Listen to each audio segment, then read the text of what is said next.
पिछले एपिसोड में शबाना के अब्बू दादू के लिए तावीज़ लेने दरगाह जा रहे होते हैं। उस वक्त रास्ते में उन्हें काले साए का एक भयानक अनुभव आता है, लेकिन दरगाह वाले बाबा की मदद से ही उनकी जान बच जाती है। अब आगे शबाना को नाइट शिफ्ट करनी होती है, इसलिए शबाना अब्बू को अस्पताल आने से रोकती है और अब्बू घर पर ही रहते हैं। फिर सुबह में अब्बू साद और साकिब को लेकर अस्पताल पहुंचते हैं। अब दादू को डिस्चार्ज मिलना होता है, इसलिए साद और साकिब दादू को लेने आए होते हैं। शबाना बिल और बाकी चीज़ों की फॉर्मेलिटीज़ पूरी करती है और कंफर्म करती है कि दादू एकदम नॉर्मल है और फिर दादू को डिस्चार्ज मिल जाता है। घर आने के बाद अब्बू यूसुफ के अब्बू के नंबर पर कॉल लगाते हैं। उन्होंने भी शबाना का प्रोफाइल देखा होता है और उन्हें भी वो प्रोफाइल अच्छा लगता है, इसलिए वो अब्बू के साथ बात करके उन्हें शबाना को देखने आने के लिए पूछते हैं, यानी किस दिन प्रोग्राम फिक्स करें ये पूछते हैं। तो अब्बू उन्हें गुरुवार का दिन बताते हैं। वो लोग भी तैयार हो जाते हैं। फ़ोन रखने के बाद अब्बू घर वालों को यूसुफ और उनके घर वालों की बात बताते हैं और शबाना को भी गुरुवार के दिन छुट्टी लेने के लिए बोलते हैं। शबाना अब्बू को कहती है, अब्बू मुझे देखना पड़ेगा, अगर कोई इमरजेंसी आ गई तो मुझे जाना पड़ सकता है। इस पर अब्बू कहते हैं, अरे बेटा, बहुत मुश्किल से अच्छा रिश्ता मिला है, एक दिन के लिए किसी और को बोल दे।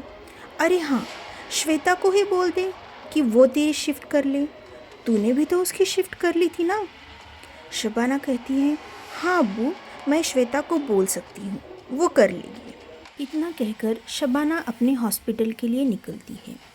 घर में खुशी का माहौल होता है, सब लोग बहुत एक्साइटेड होते हैं। श्वेता के कारण शबाना को भी गुरुवार को छुट्टी मिल जाती है। धीरे धीरे वक्त गुजरता है और वो दिन भी आता है जिसका सब लोग बेसब्री से इंतज़ार कर रहे होते हैं। घर में सुबह से ही सब लोग गड़बड़ में होते हैं। मिठाई लानी होती है, तो अब्बू साद को मिठाई लाने के लिए भेजते हैं। साकिब भी जाने लगता है, तो अब्बू उसे घर की दूसरी जिम्मेदारी सौंपते हैं, इसलिए साद को अकेले ही जाना पड़ता है। साद अपनी साइकिल लेकर निकलता है। उनके घर से थोड़ी दूरी पर ही एक पुराना सा गोडाउन होता है। वो गोडाउन कुछ दिनों से बंद होता है।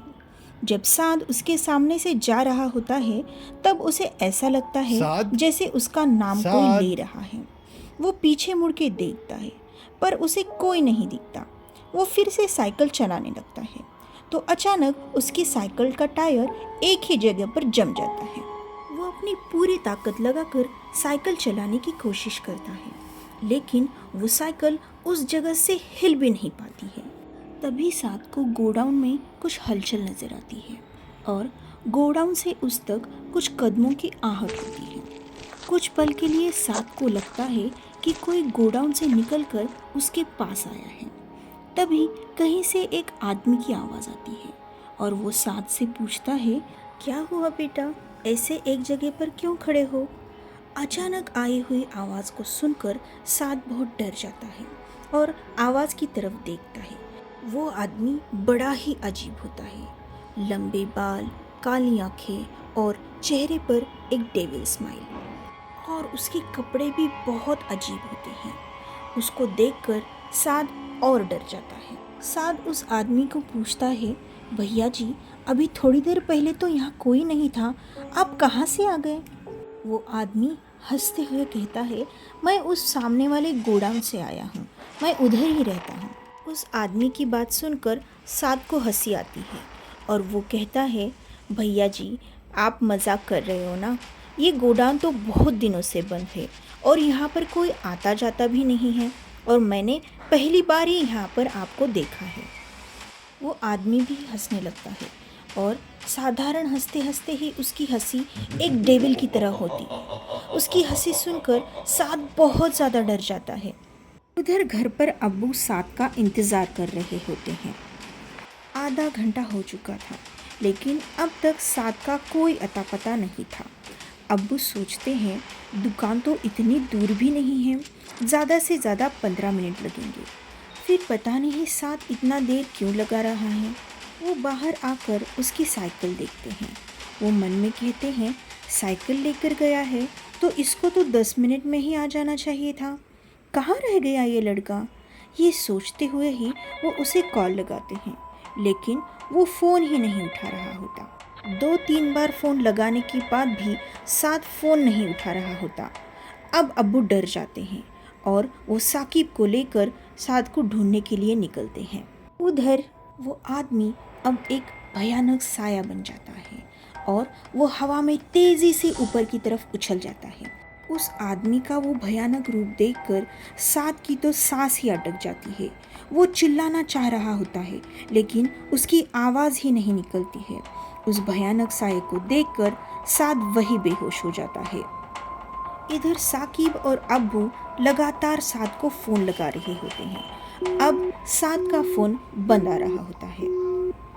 अब दोनों गोडाउन के पास पहुंच जाते हैं। वहाँ पर वो देखते हैं कि साद की साइकिल वहीं पड़ी होती है।